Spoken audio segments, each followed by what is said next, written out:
Dr. Randall, the Soul Doctor, author of Soul Doctoring, Heal Yourself, Heal the Planet, shares her 40 years of experience as a cross-cultural practitioner, medical futurist, and expert in 20 different modalities of healing, along with amazing interviews with some of the leading minds in medicine and big thinkers in all walks of life. The stories of our lives are the woven energies of our soul's paths. They feed and ignite the spiritual light that nourishes the universal soul, the one mind, the cosmic consciousness where we all come together. This podcast is going to be a deep dive into the personal stories of people who have made significant contributions to the planet. What formed them? What moved them to become these leaders and innovators that inspire us so? Hi, Didrik. Oh, hello, Gail. How are you? I mean, it's been a long time. When were we practicing together? How long ago was that in Woodland Hills? Quite a few years ago, actually. I don't even remember exactly. I don't either, but I mean, it has to be at least 10 years, I think. Yeah, I'm sure. Yeah, probably more than that even. Something like that. Yeah. Yeah, that's true. Well, I've always had a lot of respect for the way that you deliver your therapies and work with your people. So it's really a privilege to have you on here. Didrik Sopler is a PhD and a licensed acupuncturist, and he was practicing in Sweden and Norway before he moved here to the United States. And then he had clinics here in Los Angeles area and treated athletes and celebrities. But he always had the goal to help people regain their health and optimal function. He's used acupuncture, manual therapy, exercise, nutrition, and micronutrient therapy too, right? I mean, because you create those now. Yeah. So he's now in the San Diego area, focusing on lifestyle and nutrition for prevention and optimal health. It's always been his light that he follows. He's developed 3 online programs that we're going to unpack with him what those are all about. They're based on scientific research. He's had many years of experience doing these, and now he's offering it to us online. So I suppose we can sign up for those somehow, right? Yeah, if you go to the website tissuerecovery.com, you can click under programs and you'll see them listed. And well, they sound very fascinating. The first one is Learn to Eat. Yeah, I called it that, I mean, people obviously learn to eat, otherwise they wouldn't be around, but not eat an optimal way. So that was the idea behind that. Yeah, well, the vast majority of people in America eat the sad American diet, the standard American diet, and that's why we have so much obesity and heart disease and everything else. So that sounds like a good idea to me. So he explains the benefits of high nutrients, low glycemic index foods, and how that helps fight inflammation, which is, of course, we all know now, hopefully from following my podcast, that inflammation is the final common denominator of most diseases, most chronic diseases we get. The second program is called Exercise for Maximum Benefits. And the third program is From Stress to Relax in 60 Seconds. I'm interested to hear about that one too. Yeah, sounds almost too good to be true, right? 60 right? seconds. Yeah. But we can get an effect in 60 seconds. You can, of course, not solve all your life problems in 60 seconds. But Right. Well, Dr. Sopler has been around. He's lectured extensively to healthcare professionals for many years in the United States, Europe, Asia. He's presented at universities, hospitals, national conferences. He's also authored numerous articles, 5 books. I didn't know you had 5 books. Yeah. And I've done a lot of things, I know. You got to tell us about those. And he's just this is what I know about him because I get his little newsletter. He's designed a number of nutritional supplement formulas, some of them which I've actually carried in my office, and home exercise equipment. And as he said, you can probably look this up on his website, www.tissuerecovery.com, where you can find all this stuff. But tell us what is your main thing right now? These 3 programs, or? Yeah, I do more online now. I still talk to some patients on the phone, and I mean, I don't say no to patients if they want to consult with me, but that's not my main goal. I think I can do more good by doing it online now. And if people sign up for these programs, I mean, they are easy to read and go through. I try to make it short and to the point, so without a bunch of wasted time. That's my goal. That's how I like to get the information myself, So I assume other people, at least there are other people who like it the same way. So that's what I'm doing, and it has all the references with the science behind it, and of course people are welcome to also email me if they have questions and so forth, So it's not that I'm not available. I am. Mm-hmm. So tell us about the first one. Tell us about the Learn to Eat program. Yeah, like you mentioned, there are certain things which are important for everybody because they are the underlying reasons for all chronic problems. And inflammation, of course, is the major thing, but there are several reasons why we get inflammation and so-called chronic low-grade inflammation. You don't necessarily have to have a hot and swollen joint to have problems with that. A lot of people don't realize they even have an issue with it, even if they have, You can do lab work, of course, and check things like highly sensitive C-reactive protein, which is an inflammatory marker related to cardiovascular disease, among other things. But even so, as we get older, which we all do actually at the point, we do tend to get more inflammation automatically. But more so if we have bad habits, of course, and the diet is a major thing. A lot of people don't realize how important food can be. Actually, we just tend to think of food as basically calories, which gives us energy. A lot of people still think that way, and it's way more than that. It's communication to the cells. To our genes and so forth, and we can express our genes in better or not so good ways. We can change the genetic makeup, but we can change the expression of the genes, and we can do that fairly quickly actually by implementing specific nutritional strategies. And those are the things I thought I would present in an online program, because then people have access to it anytime they want. If they do a consultation with me, for example, the time they walk out the door, I probably forgotten half of it. So that was my thinking, and they have all the explanation behind it, and hopefully that will motivate them to start to implement these choices. And I know from experience and also from the research is based upon that if they do, they will get results. Not that everybody will get exactly the same results because you are unique, but everybody will get results, and fairly quickly also you can see some very interesting changes just in actually just in a week. With 4 weeks you will see major changes in the blood chemistry.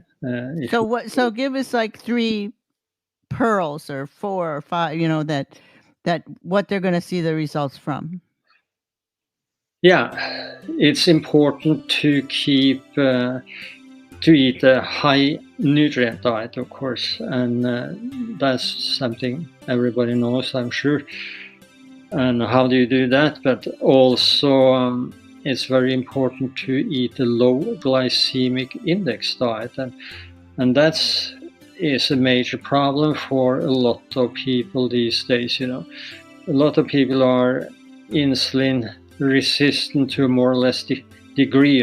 We want to be as insulin sensitive as possible, and by that I mean we want to be able to transfer the blood glucose from the blood and into the cells as easily and quickly as possible, so we don't get high blood sugar, but get the nutrients and the glucose into the cell. So how do we keep ourselves insulin sensitive? What are some of the ways? There are several factors influencing that, but the diet is a major factor. And low glycemic index foods is a major factor. We don't want to eat sugar for once, but we may not think it is sugar, but the way it's metabolized, a lot of the foods we eat is turned into sugar very quickly and will raise the blood sugar very quickly for that reason. Just an example, regular bread, for example, which is so common.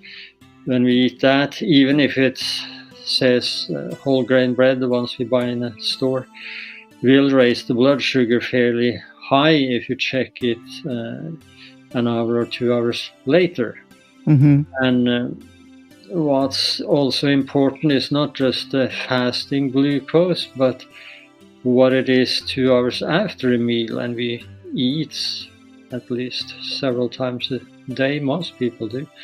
So we want to keep it at the low normal range most of the day also.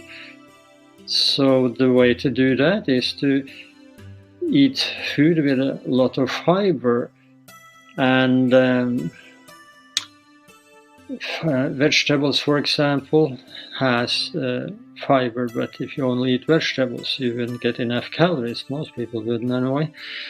But carbohydrates like legumes, beans, lentils of different kinds, they are really low in glycemic index. When I first started with this and designed this, wasn't talked too much about it, and it wasn't as science behind it either. So I experimented myself also, and I still do actually take my blood sugar after I eat a meal to see how I respond, if it's something I haven't really eaten before. And that makes you realize quite a few things. It is an eye-opener. So do you advocate fasting or intermittent fasting to sensitize yourself to? Yeah, absolutely. Good idea. That's also covered a little bit in this course. Mm-hmm. And fasting, like I said, can be done in different ways, intermittently, or just, for example, if you want to do it an easy way, you just don't eat too late in the evening, so you have a bigger gap from the last meal to the meal next morning. That's one way of doing it, which is pretty easy for most people anyway. And if you eat less in the evening and earlier in the evening, not too late, just that can make a difference weight-wise, for example, for a lot of people. Automatically they just start to lose weight just from that, So and if you want to start to make some simple and easy steps, I would say just cut out the bread, start to add some beans or lentils in instead, because they are really low glycemic index foods. And if you are a vegan or vegetarian, they are also a good protein source. Mm-hmm. Nuts and seeds are also good. Berries, for example, are good. They have a lot of antioxidants, so they help to protect us. And it's not just that we need to eat low glycemic, but the other micronutrients we have in the food is important as well. That's why berries, for example, can be helpful, because it's even been shown that like blueberries, strawberries, unless we eat too much at one time, can even help to lower the glucose levels after a meal which is not that low in glycemic index, which is quite interesting. Mm-hmm. Yeah. So to digress for a minute, Didrik, I want to go on with your programs, but yeah, when did you know you wanted to become a healer in this way that you are? When did you know that? Were you a little kid or? No, not when I was a kid. I didn't really know at all what I was going to do for quite some time, actually. I really didn't know. Did you have an influence in your life that? No, not really. I look back now, and I can see some differences, but no one really suggested that. That's why it took me a while to figure out what I really wanted to do, I think, because no one actually suggested this line of work, healthcare at all, So for me, it took a while, and I done a fair amount of different things, so I have quite a lot of different experience. But I first I got interested in it when I read an article, and I had moved to Sweden at that time. I was studying in Sweden at that time. I'm born in Norway, so I'm a Norwegian, but I moved to Sweden to study actually after a while. And I read an article about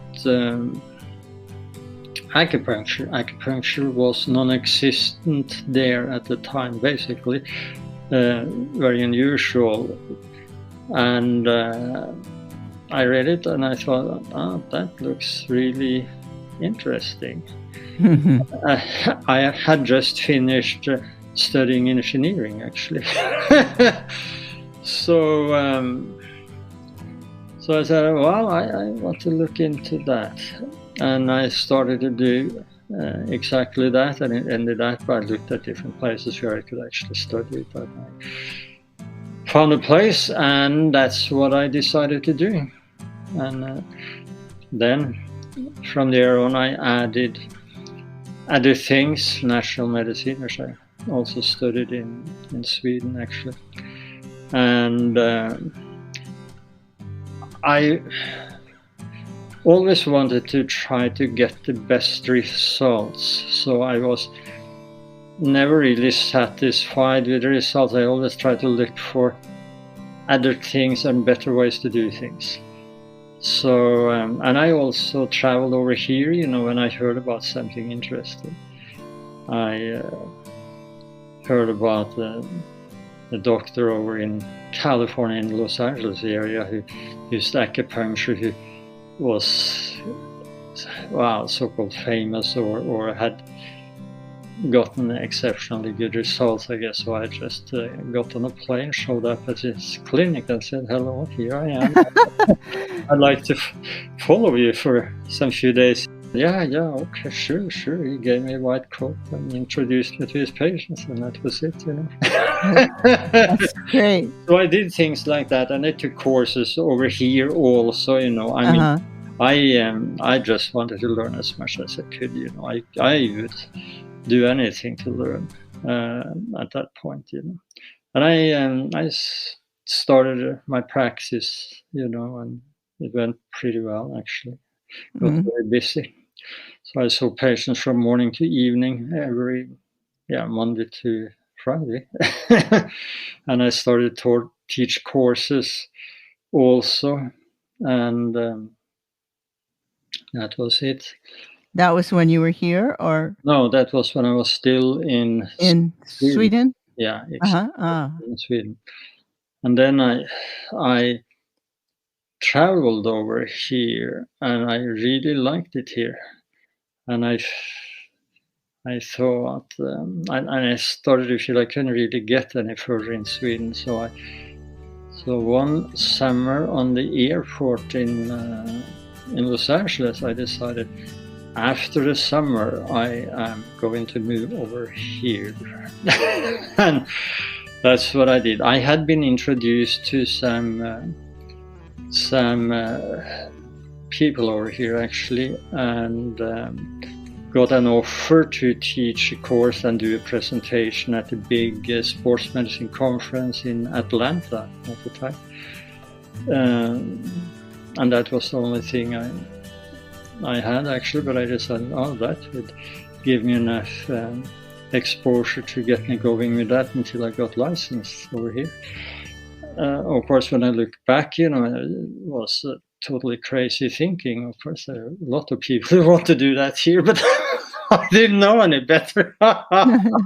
So I left a very successful practice over there. I mean, actually, one of my friends, he was visiting here years later, said he thought I was crazy. Why I did that, But I didn't think that way. So they used to think that about me too, Didrik. When I left UCLA, and yeah, they're like, "You left a vested position at UCLA to do what?"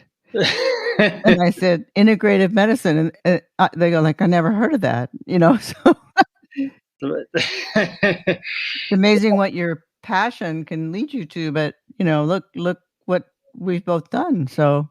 Mm-hmm. Yeah, and I'm as I said, when I moved over here, I didn't know any better. It didn't even occur to me. I was so convinced, of course, it would work, and actually it did work. I got enough exposure. People probably couldn't understand much of what I said on these presentations in the beginning, but I mean, people came up and wanted to me to come to their state and present for their state chapters and so forth, and that's what I did. So I did that until I got licensed here, then I started practice. And I kept lecturing for quite some time. Mm-hmm. Yeah. So, and then I started to study functional medicine over here also, since that term was invented by Jeff Bland, Right. And so, I always try to find better ways, to get better results. And yes. So that's about it, Yeah, I think I'd always run into you at his conferences. I'm a big Jeff Bland fan as well. Yeah, right. So tell us about the exercise program, Exercise for Maximum Benefit. How does that work?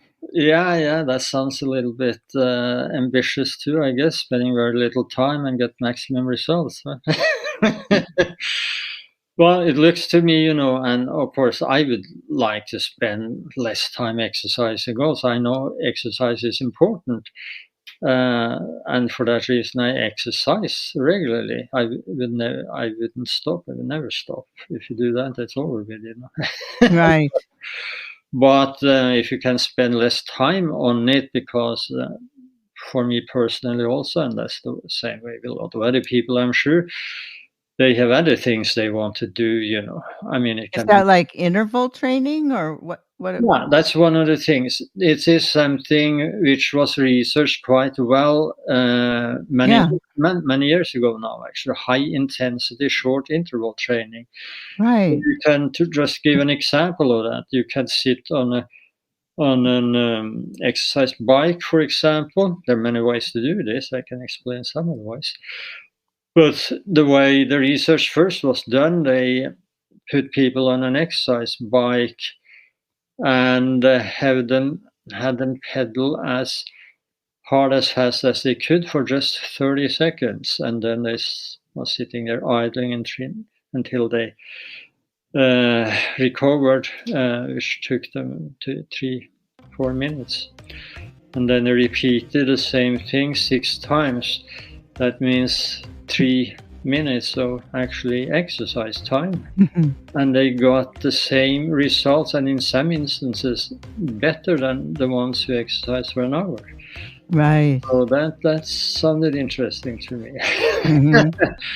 And I started to implement that myself. I didn't do a bike. I mean, I have tried a bike, but I always liked sprinting, running, sprinting. Not long distance, never liked that.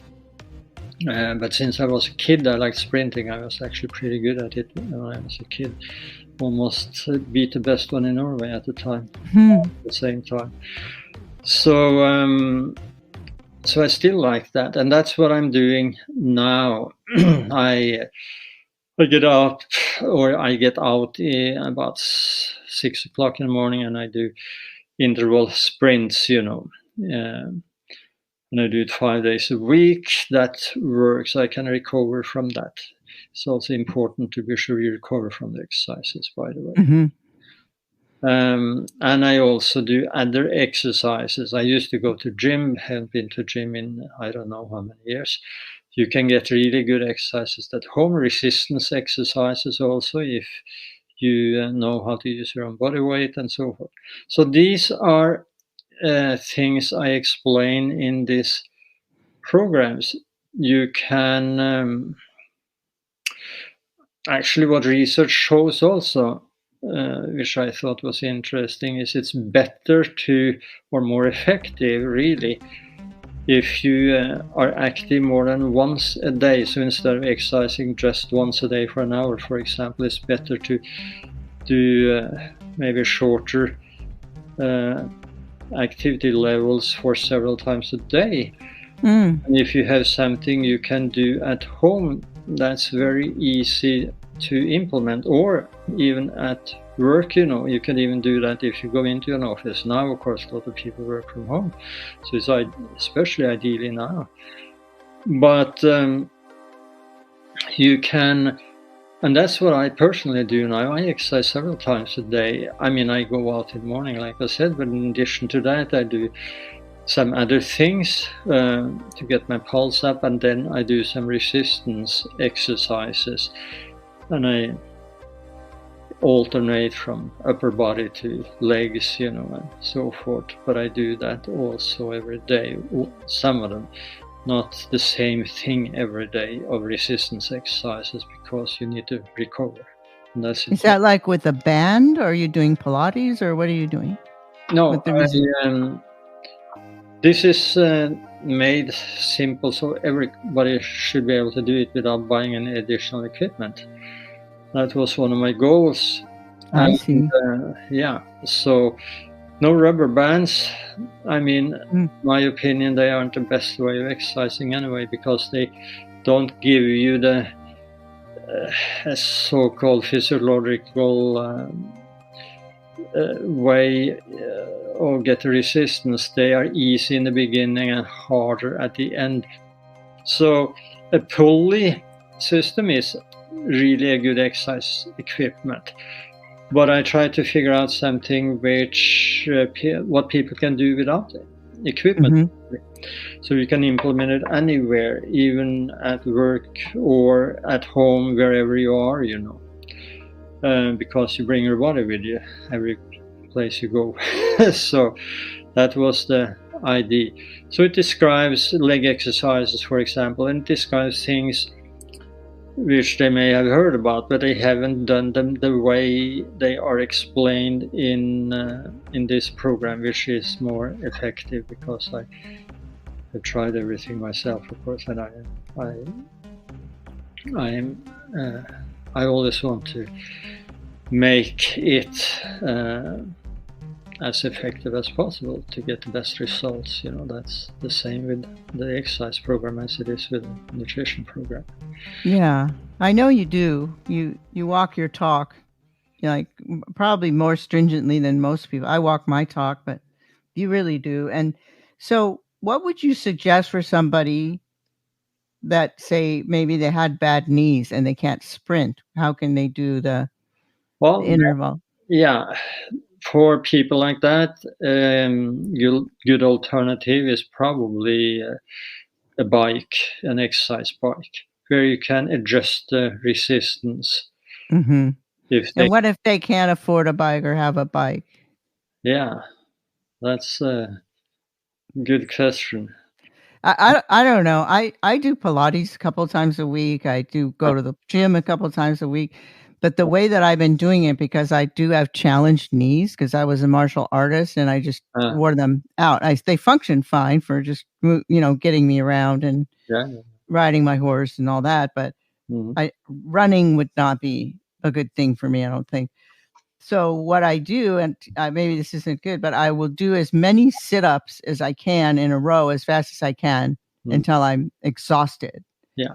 And then I'll rest, and I'll do that like 3 or 4 times.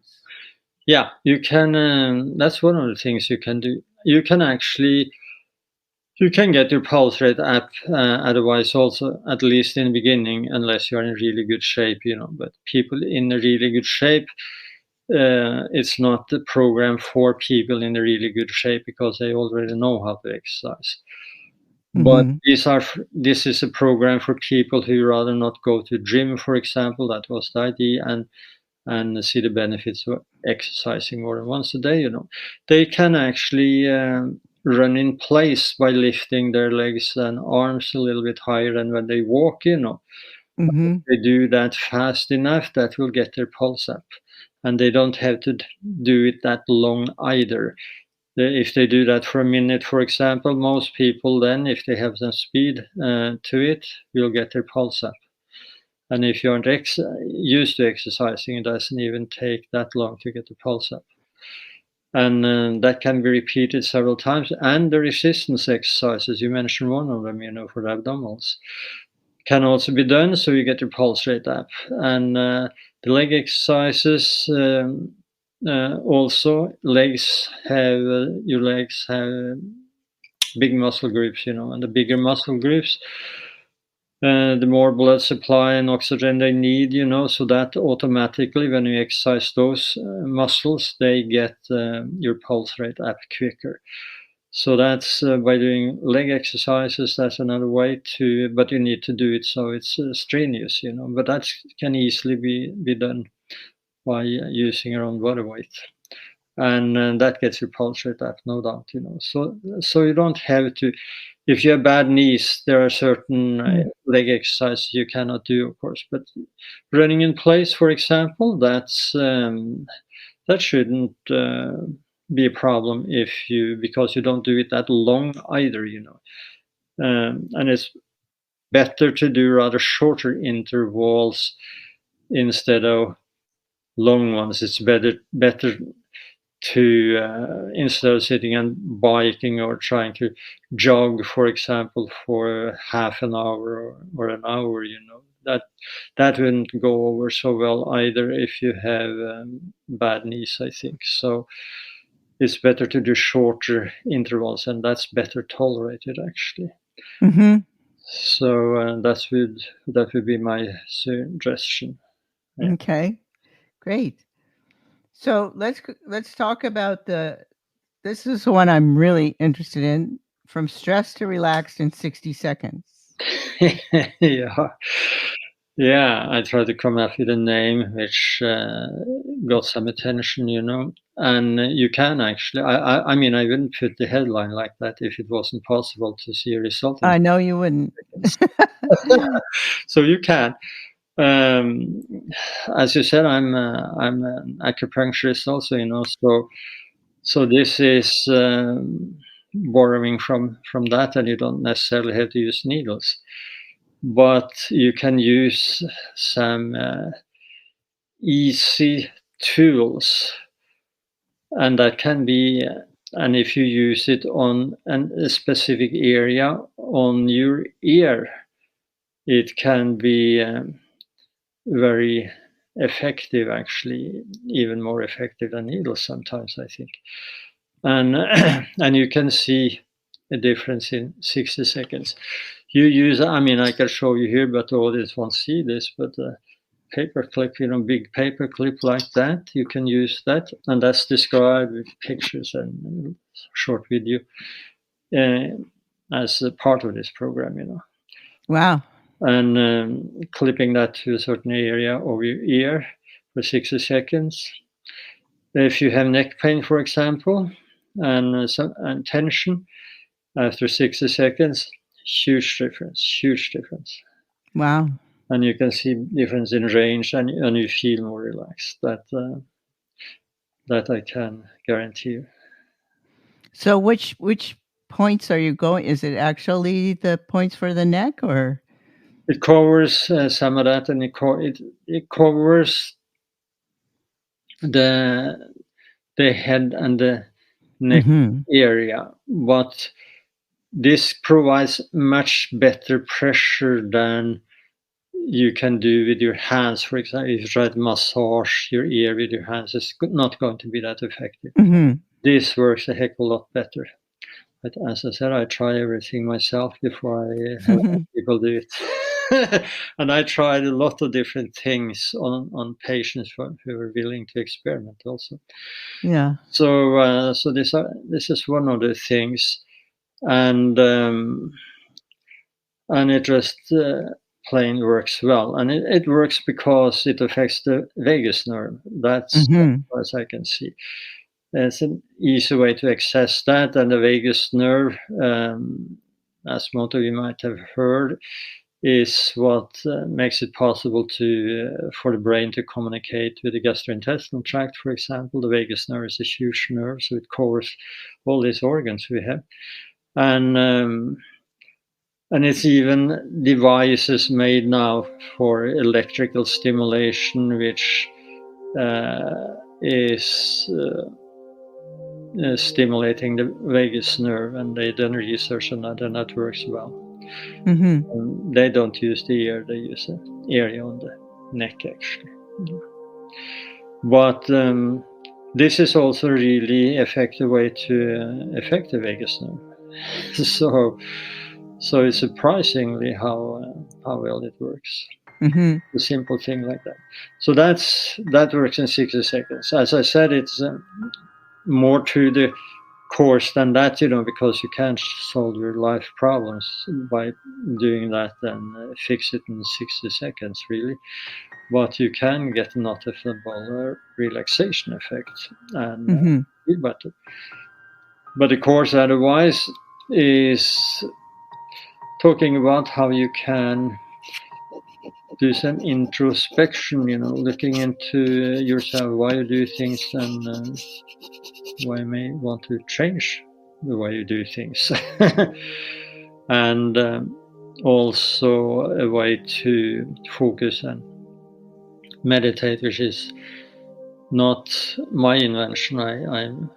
I think the Indians were better at that, actually. So this is a very traditional Indian way of meditating, which I have done myself for at least 20 some years now. And I try different ways of doing that too, and this is the one way I have found work absolutely the best. If you practice regularly, that of course is a key. You need to do it regularly. It's like any other skill you want to develop. If you do it regularly, and the more you practice, the better you get at it. Yeah, so that involves breathing, right, with it? And that's also an area I cover, because breathing has been also researched, actually. A certain way of breathing can calm you down pretty quickly. That's true. Yeah. So I talk about that also. Yeah, good. Yeah. So it's easy to read, and it's written up. All of it has some few video clips to show you what to do. Oh, nice. Yeah. So that's that. Yeah. Yeah. So, both you and I have been involved in learning things that interest us, that help people with their healing, with their health for many years, and call it functional medicine, call it integrated medicine, whatever you want to call it. But it's using other things in addition to maybe Western medicine to help people, because it just wasn't enough. So what do you see happening in the future with medicine, given your vast experience up till now? Yeah, I think we'll see a lot of changes actually here now. We are in a technological revolution basically now. Things are changing extremely fast, and I follow that closely myself because I think it's really interesting. It's been done, or it's being done, a lot of gene research and all that stuff, of course, but we'll have more and more access to data because of technology, and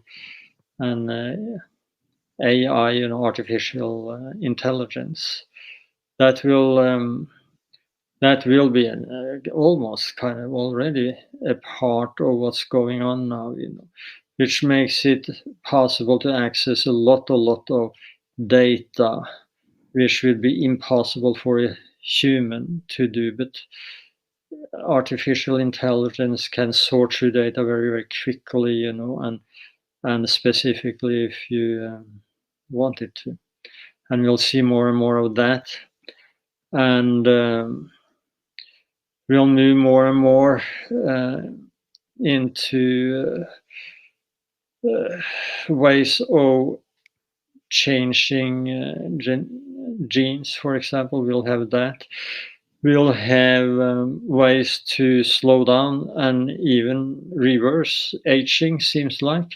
There are a lot of research going on in that. Harvard is doing quite a bit on that, plus a lot of other places in the world.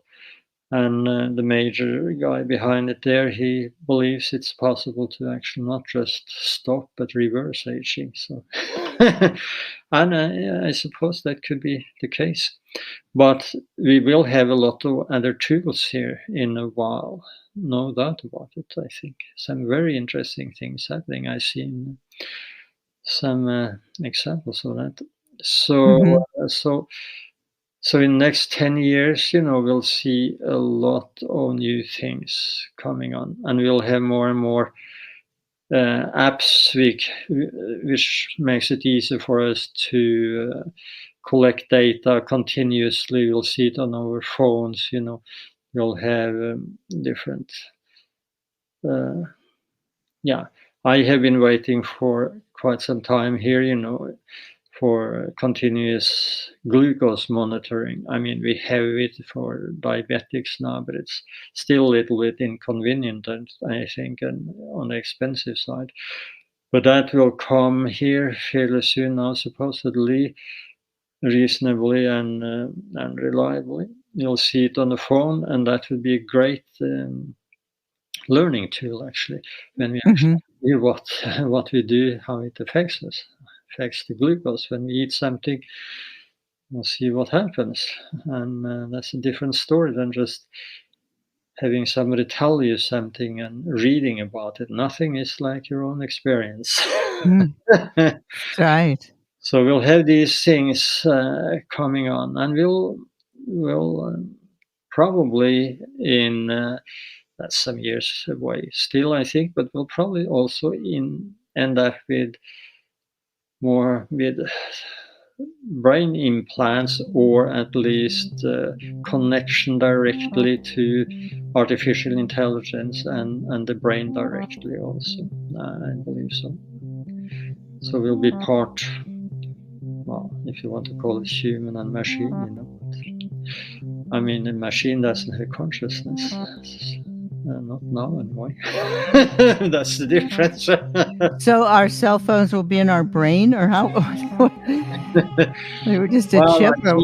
We'll be able to access huge amount of additional data, which the brain itself isn't able to do now with the speed an AI will be able to do. Yeah. We'll have access to additional. Were you ever a Star Trek watcher? Yeah. Right. Yeah. Do you remember the Borg? Exactly. And so we're gonna be like that. Oh, no. Probably. Yeah, probably to a certain extent after a while. Yeah. Well, maybe that's one way to get collective consciousness, which I think we all need, but I was hoping we could do it together, because we all have that capability. Without those little chips, we can do it. Yeah, that's the idea in meditation also, that we connect with what we really are, a consciousness, really. We are more than this body, I believe, and you do too, I'm sure. So this is basically just a tool now which we operate in. So, and meditation, at least, so there are many ways to meditate also, of course, and they don't all lead to the same results. That's what I have found and believe. And if you do it certain ways, then there isn't really any limit to where you can go. I guess it's basically just amount of training and how effective you are at focusing. Mm-hmm. So that's the ideal way to, of course, access more knowledge and whatever else you want to access, really. Yeah, I think so too. Absolutely.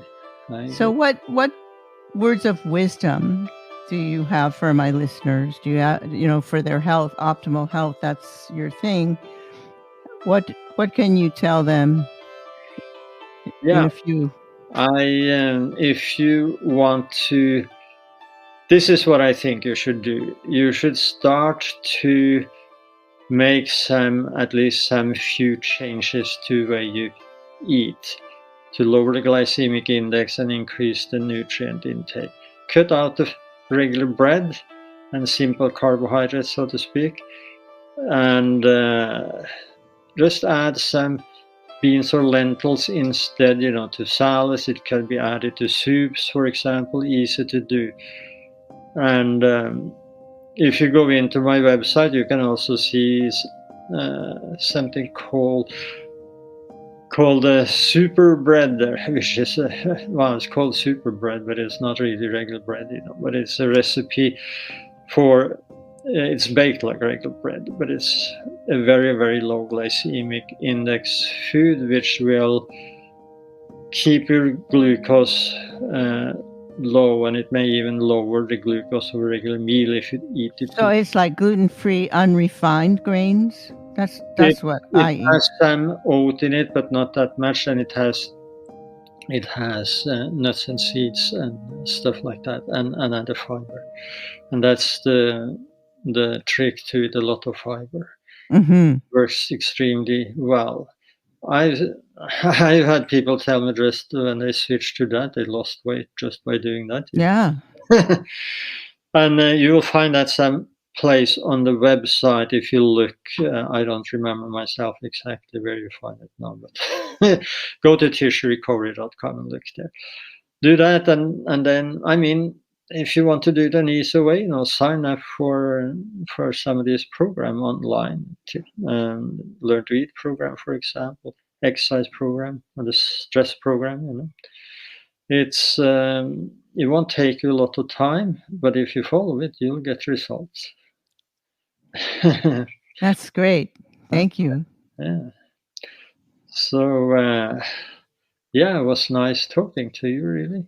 Yeah. Well, it was great catching up, and I always like to hear what you're doing because you're always on the edge, curious, and watching what's happening. So yeah, try to be. I still find it interesting. I read research every day, actually. Yeah. Yeah. That's great. That's what we love about you. Okay, Didrik, thank you for joining me. Hopefully we'll do this again, and I'll be in touch, okay? Yeah, thank you yourself, and have a great day. Okay, bye-bye. Bye.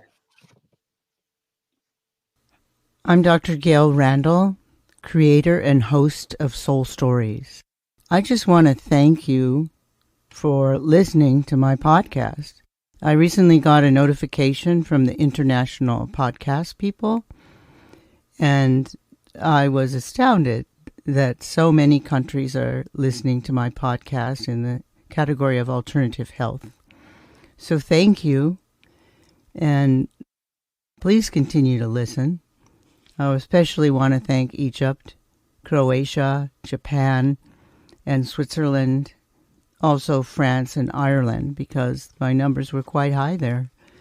So keep up the good work, and check out my Instagram at Dr. Gail Randall, and particularly check out my Instagram TV, where you can hear me talking about alternative medicine subjects and also see me. It's a very good show, and I think you'll like the subjects. It's on 6 p.m. Pacific Standard Time every Friday, but it's recorded there, so you can find it there anytime you look. Okay, thanks again. I love you guys. This is Dr. Gail Randall from Soul Stories, and author of Soul Doctoring, Heal Yourself, Heal the Planet. I want to thank Saltology, our sponsor, at bathsalt.com, which fits perfectly into my medicine bag as it, like me, calls upon the ancient wisdom and modern technology to heal, especially with the stresses and ills of our modern times.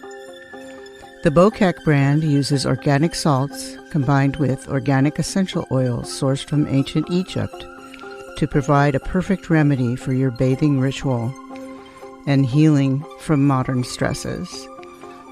The Relief RX brand is a unique one-of-a-kind healing salt that uses organic CBD, treated with a unique emulsification process to create nanoparticles which easily enter the skin to most effectively heal and relieve aching muscles and joints. Whether from chronic inflammation or just a rough workout, this is the perfect healing bath, especially when you add the organic essential oils of neroli, lavender, eucalyptus, or grapefruit. Your body, mind, and soul will be lifted and soothed like never before. Go now to bathsalt.com. I also want to give special thanks to Larry Antonino and Agora Borealis Recording Studio for music and score, and also to closetotheearth.com for IT and computer assistance.